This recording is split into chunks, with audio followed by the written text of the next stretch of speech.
नमस्कार, good evening, बहुत स्वागत है आप सबका। आप देख रहे हैं न्यूज डिकोड, खबरों का महाबुलेटिन। इस वक्त हम लेते हैं दिन भर की खबरों की पूरी खबर, जानते हैं दिन की बड़ी खबरें और उसके पीछे की असल खबर। और चलिए अब उन खबरों को जानते हैं जो आज की बड़ी खबरें हैं और उनके पीछे की असल खबर तक पहुंचते हैं। पहली खबर आज मध्य प्रदेश से आप तक पहुंचाएंगे। लव जिहाद का मुद्दा एक बार फिर प्रदेश में उठ रहा है, गरमा रहा है। और ये मामला जुड़ा है दमोह और उसी स्कूल से जो बीते 4 से 5 दिनों से बड़े खुलासों की वजह से पूरे प्रदेश में सुर्खियों में। देखिए,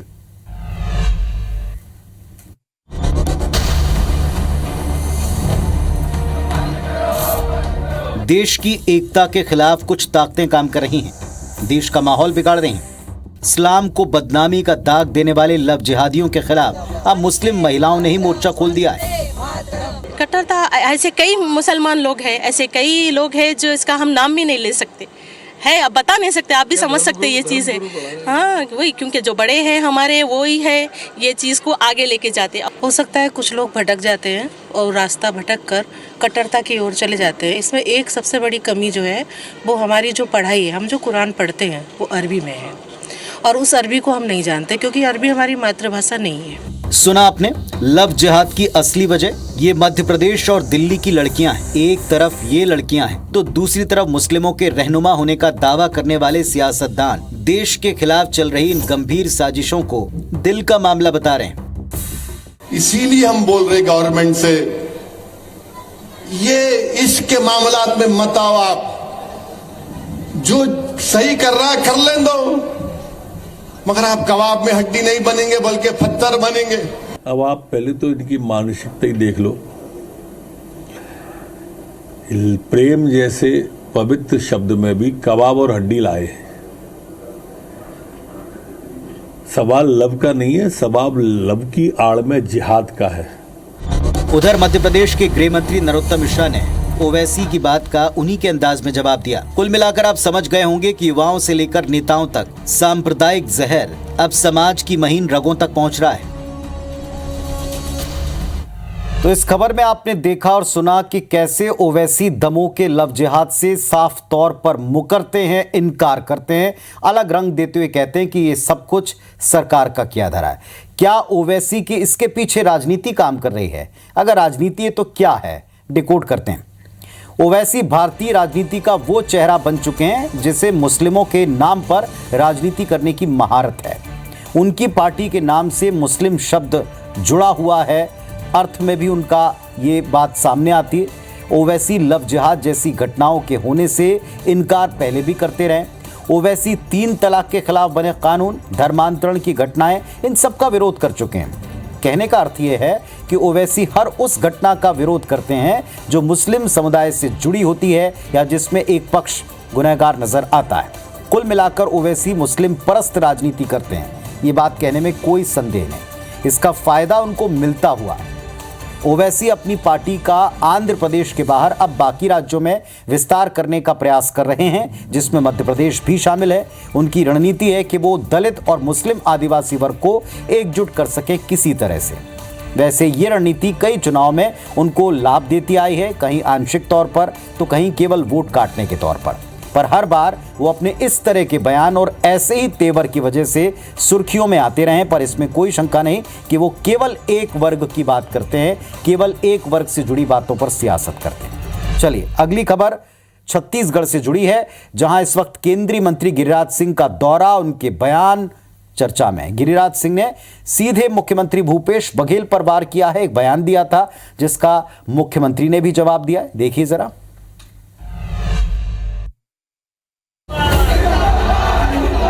अपने बयानों से चर्चा में रहने वाले केंद्रीय मंत्री गिरिराज सिंह इन दिनों छत्तीसगढ़ में हैं। केशकाल में गिरिराज सिंह ने सीएम भूपेश बघेल पर निशाना साधा था, जिसका जवाब सीएम भूपेश बघेल ने दिया। सीएम भूपेश ने क्या जवाब दिया, उसको सुनने से पहले गिरिराज सिंह ने सीएम भूपेश के बारे में क्या कहा था वो एक बार जरूर सुनिए।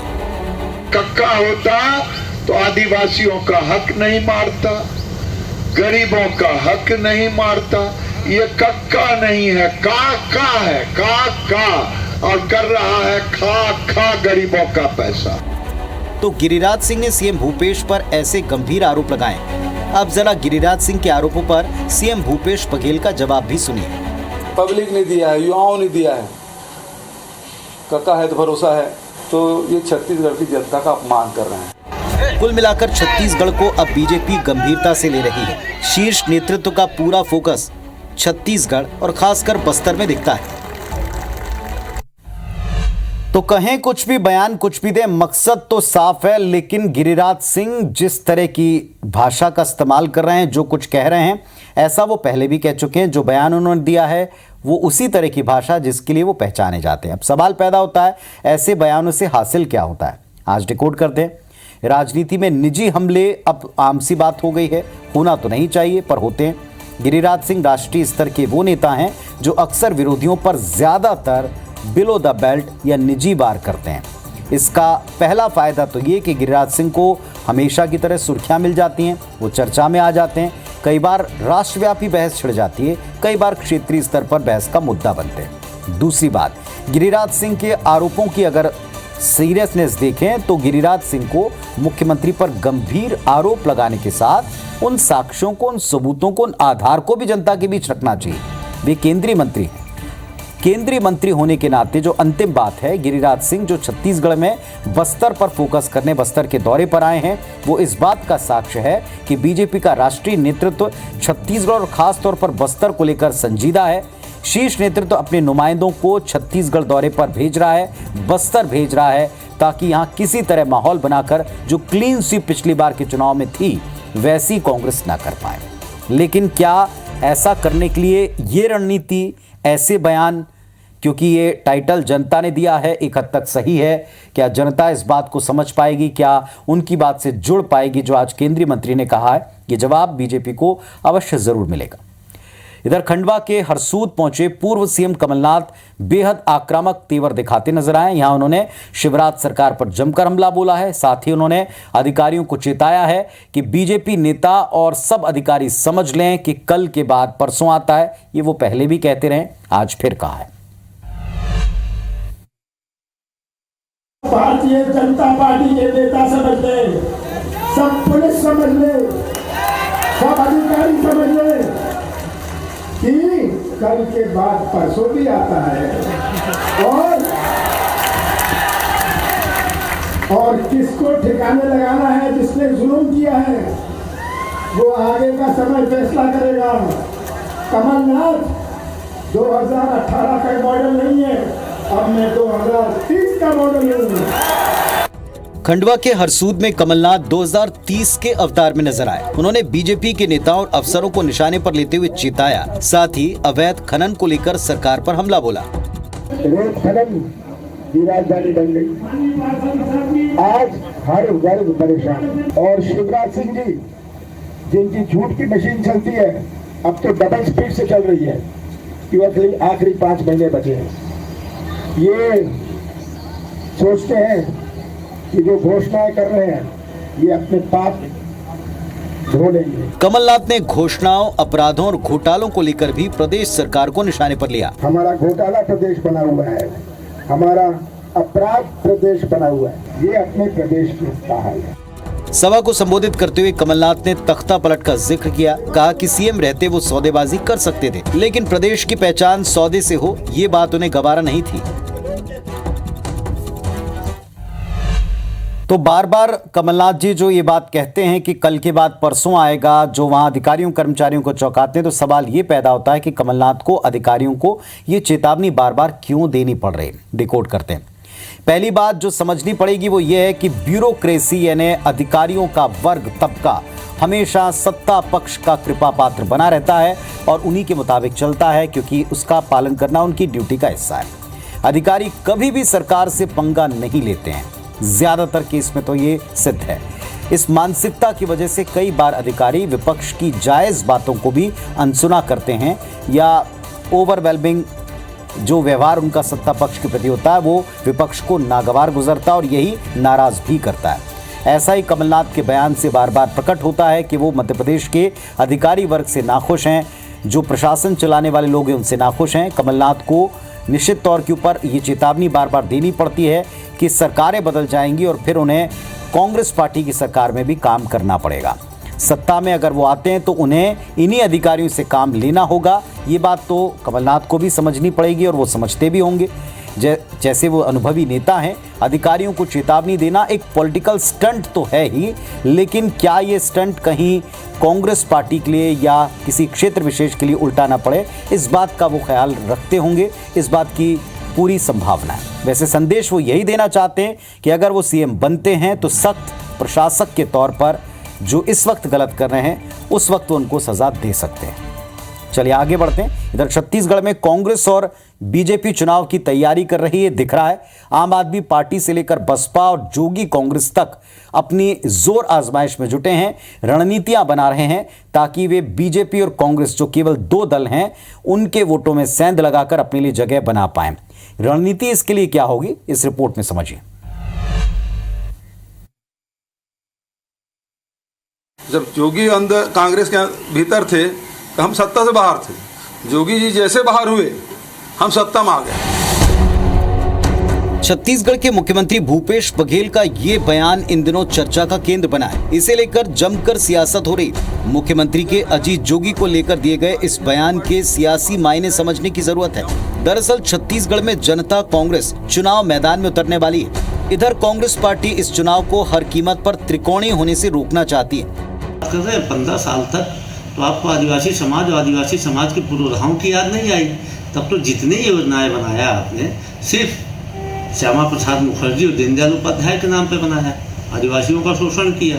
विश्व आदिवासी दिवस के दिन आदिवासी समाज के अध्यक्ष को हटा दिया। और आज जब सत्ता हाथ से निकल चुकी है तब आदिवासी समाज को ठगने के लिए पुरखों के सम्मान की बात कर रहे हैं। वहीं दूसरी तरफ बीजेपी तीसरे मोर्चे की जरूरत को नकारते हुए अपनी सरकार बनने का दावा दोहरा रही। विधानसभा चुनाव में निश्चित रूप से कांग्रेस की बुरी हार होगी और भूपेश बघेल सरकार के कारनामों से ही कांग्रेस पार्टी हारेगी। कोई तीसरे मोर्चे की जरूरत नहीं है। भारतीय जनता पार्टी ये सारे कारनामे लेकर जनता के पास जाएगी और भाजपा की सरकार अब छत्तीसगढ़ प्रदेश की जनता बनाकर दिखाएगी। छत्तीसगढ़ के लिए 2023 का चुनाव इसीलिए भी खास होगा क्योंकि 23 सालों में पहली बार कांग्रेस के पास 71 सीटें। ऐसे में कांग्रेस के लिए अपनी सीटें बचाना सबसे बड़ी चुनौती होगी। वहीं बीजेपी को कई जगहों पर सहयोगियों की आवश्यकता है। ऐसे में तीसरे मोर्चे की भूमिका अपने आप में अहम हो जाती है। तो सवाल यही बनता है कि आखिर तीसरे मोर्चे की असली दिक्कत क्या है। कांग्रेस बीजेपी को और खासकर कांग्रेस को क्या इससे कोई दिक्कत हो सकती है? डिकोड करते हैं। प्रदेश में पिछले 23 सालों से, जब से ये प्रदेश पृथक होकर अलग होकर बना है, बीजेपी और कांग्रेस मुख्य दल के तौर पर राज करते आए हैं। एक बड़ा वक्त बीजेपी का और एक ये वाला कार्यकाल और पिछले 3 साल जो शुरुआत के हैं वो कांग्रेस के रहे। तीसरी पार्टी के तौर पर कभी बसपा, कभी गोंडवाना गणतंत्र पार्टी, कभी जनता कांग्रेस, इन तमाम दलों ने अपनी उपस्थिति दर्ज कराई है, कुछ जगहों पर सेंध लगाई। 2018 में बसपा और जोगी कांग्रेस गठबंधन ने 14% वोट और 7 सीटें प्राप्त की थी। लगभग 1.5 दर्जन सीटों पर गठबंधन के प्रत्याशी दूसरे और तीसरे पायदान पर भी रहे थे। ये माना गया कि इस गठबंधन ने सत्ता विरोधी वोटों को बांटने का काम किया है, इसीलिए भी भाजपा को कई सीटों पर जीत मिल गई। अब कांग्रेस ऐसा नहीं चाहती। 2023 में ऐसी स्थिति बने, वो बिल्कुल नहीं चाहती कि कोई त्रिकोणीय हालात बने, क्योंकि आगामी चुनाव में कई छोटी पार्टियां और वर्ग चुनावी अखाड़े में उतरने का दम दिखा रहे हैं। बसपा आदिवासी समाज के बीच में गठबंधन को लेकर बातचीत चल रही है।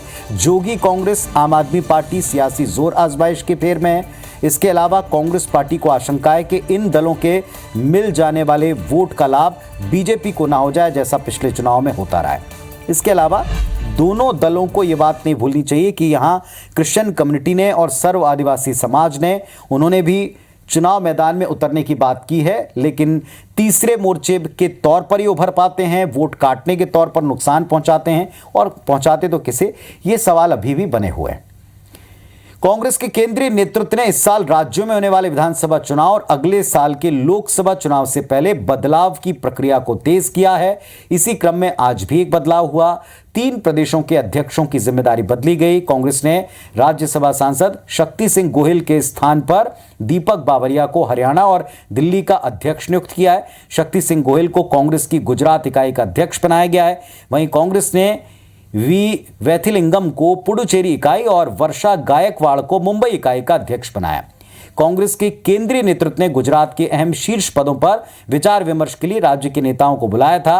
8 जून को गुजरात कांग्रेस के शीर्ष नेता केंद्रीय लीडरशिप से मिले दिल्ली में। इसके बाद तीनों राज्यों के प्रदेश अध्यक्ष और 2 राज्यों के लिए प्रभारियों का आज ऐलान हो गया। 2022 में गुजरात विधानसभा चुनाव में कांग्रेस को बुरी तरह हार मिली थी, जिसके बाद जगदीश ठाकुर ने अध्यक्ष पद को छोड़ने की पेशकश की। चुनाव में कांग्रेस ने 182 में से महज 17 पर जीत प्राप्त की। कांग्रेस के गुजरात प्रभारी रघु शर्मा ने भी हार की नैतिक जिम्मेदारी लेकर इस्तीफा दिया था। चलिए, ये परिवर्तन है जिस पर कांग्रेस पार्टी ने मन बना करके काम किया है।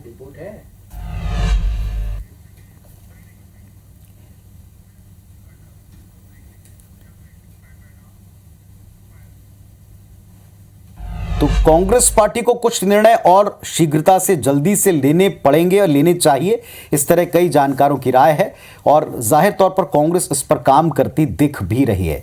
प्रयागराज में मारे गए डॉन अतीक अहमद के कब्जे वाली जमीन पर 76 फ्लैट लगभग तैयार हैं। इस पर एक तस्वीर भी सामने आई, इस रिपोर्ट देखिए। मारे गए अपराधी और राजनेता अतीक अहमद के कब्जे वाली जमीन पर गरीबों के लिए बने 76 फ्लैट तैयार होने वाले हैं। प्रयागराज शहर के लूकरगंज इलाके में 2021 में अतीक अहमद से जब्त की गई जमीन पर 2 ब्लॉक में फ्लैट बनाए गए। भगवा रंग में रंगे फ्लैट जल्द ही गरीब परिवारों को मिल जाएंगे। इनके लिए 6600 आवेदन आए, जिनमें से 76 लोगों को चुना गया। कमेटी है जिसमें डीएम साहब होते हैं, वाइस चेयरमैन साहब होते हैं और इस कमेटी के माध्यम से जो है जो पात्र लोग जो इसको डूडा डिपार्टमेंट जिसका परीक्षण करके जो सूची उपलब्ध कराएगा जिलाधिकारी के माध्यम से, उनके बीच जो है लॉटरी कराई जाएगी। इस स्कीम के लिए आवेदकों से 5000 रुपए की रजिस्ट्रेशन फीस ली गई थी। जिन लोगों को फ्लैट नहीं मिल पाए उनका पैसा वापस कर दिया जाएगा। अभी नाम निकला है, उसको देखने आए हुए हैं। इसके बाद लॉटरी होगा, लॉटरी सिस्टम के द्वारा सबको प्रधानमंत्री आवास योजना दी है। फार्म डाला था प्रधानमंत्री आवास योजना का लूकरगंज में, उसमें हमारा लिस्ट में नाम आ गया है। आपको बता दें, ग्राउंड प्लस 3 मंजिला आवास परिसर में 2 ब्लॉक हैं। इनमें एक में 40 और दूसरे में 36 फ्लैट हैं। प्रयागराज विकास प्राधिकरण ने यहाँ पार्किंग की जगह और एक सामुदायिक हॉल भी बनाया है। तो जमीनें खाली करवाई जाती हैं, आगे क्या होता है इस पर आपने ये तस्वीर देखी। डॉन अतीक अहमद के कब्जे वाली जमीन पर फ्लैट बन चुके हैं। सरकार के इस कदम के मायनों को जरा डिकोड कर लें। अतीक अहमद के कब्जे से बेशकीमती जमीन सरकार छुड़ा चुकी है, उस पर गरीबों के लिए आशियाने फ्लैट्स तैयार हैं। ये यूपी सरकार की एक सराहनीय पहल है। ये इस बात का संकेत है कि यूपी सरकार अपराधियों के खिलाफ किस सख्ती से निपट रही है। योगी सरकार जब अस्तित्व में आई तब यूपी में अपराधियों का एनकाउंटर, उसकी संख्या का बढ़ना, अपराधियों के घरों पर बुलडोजर चलना, यहाँ तक कि मुख्यमंत्री के नाम से बुलडोजर का जुड़ जाना, ये सब हमने देखा है।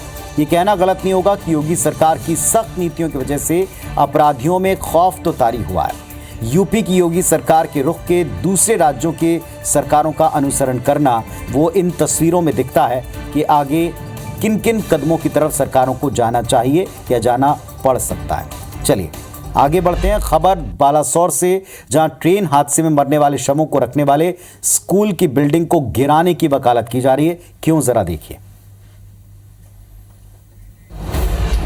ये ओडिशा के आनंद नगर के जिलाधिकारी दत्तात्रेय भाऊ साहेब शिंदे हैं, जिन्होंने संकेत दिया है कि भीषण ट्रेन हादसे के बाद बहानागा बाजार हाई स्कूल की जिस पुरानी बिल्डिंग के कुछ कमरों को अस्थायी शवगृह में तब्दील किया गया था, उन्हें गिराया जा सकता है। शिंदे के मुताबिक कई माता पिता की शिकायत है कि उनके बच्चे भूत होने की आशंका के मद्देनजर स्कूल जाने से डर रहे हैं। उन्होंने इन बातों को बेबुनियाद बताया। और जदि भी तांके भीतर एप्रिहेंशन अच्छी कि डेड बॉडीज वगैरह रखा जाइथिला तो आमे आज कहिचु कि जेहेतु एसएमसी रिजोल्यूशन हमको देले आमे निश्चय सेटा भांगी देबु। बट ये जो भूत प्रेतर कथा अछि ये भीतर there is absolutely no factual data about it. Bahanaga Bazar high school 65 साल पुराना है और ये बाजार रेलवे स्टेशन से करीब 100 मीटर की दूरी पर है। रेल हादसे के बाद शवों को अस्थायी तौर पर इसी स्कूल बिल्डिंग में रखा गया। शवों को रखने के लिए स्कूल के कुछ क्लासरूम और एक हॉल का इस्तेमाल किया गया था। बालासोर ट्रेन हादसे में 288 यात्रियों की जान गई थी। ये देश का सबसे भीषण रेल हादसा रहा है। हालांकि इस खबर के बाद में भी इसके 2 पहलू देखे जा रहे हैं। एक ये कि जो आपने देखा नई बिल्डिंग बन जाएगी, बच्चों के काम आएगी। दूसरा ये कि क्या अंधविश्वास नहीं है, बच्चे इस पर यकीन कर रहे हैं, तो फिर उनको तर्क से समझाया क्यों नहीं जा रहा। अब ये जनता पर है, वहाँ के लोगों पर है कि उसे किस नज़रिए से देखते हैं। आज के डिकोड में बस इतना ही। परिवार को और अपना अच्छे से ख्याल रखें। नमस्कार, शुभ रात्रि।